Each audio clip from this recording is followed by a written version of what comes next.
digital is really become now a way of life by permeating every part of business.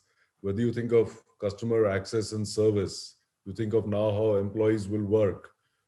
When you think of data insights through ML and AI that is driving decisions and enabling a much higher speed, whether it's of analysis or action, this is something that will differentiate the majority of companies from others. We've also seen how the pandemic has brought millions of new customers to accept digital as a way of life. Social media is also driving both perception and service. And this was very different till 3 years ago, at least in a country like India.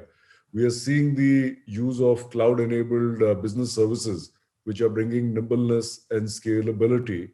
And on the other side of it, we are also seeing cybersecurity threats increasing substantially. So businesses have to be able to manage all these different issues that are coming up as a result of the digital world.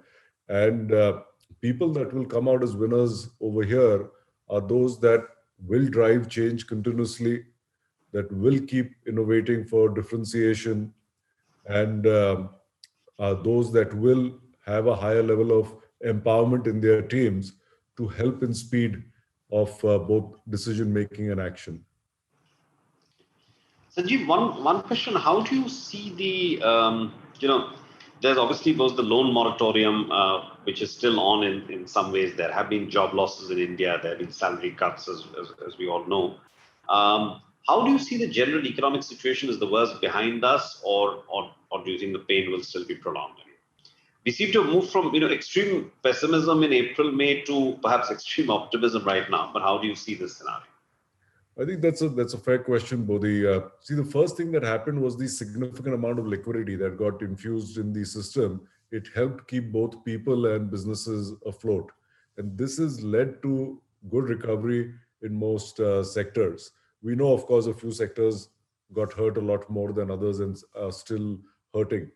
As towards the other questions also, whether Kiran or Nandan and others have said, controlling this pandemic is going to be really important because confidence is what gets converted into demand at the retail customer level. So we have to be able to continue doing that.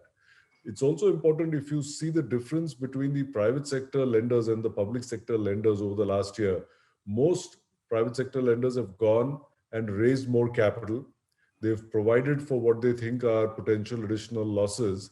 And that's why most of them are back to 90% of pre-COVID business. Whereas on the public sector side, the amount of capital that's been available to them has been far short of what is required. And we've not seen the same level of provisioning. And that's why incremental credit from the public sector is better, but it is still muted. And 70% of Indian banking is with the public sector banks. That still moves the needle overall. So we have to see more capital coming into public sector banks to be able to really drive the real economy. We have seen these significant announcements in the budget, but where will the money come for all that? So I think execution all across is going to be very key now.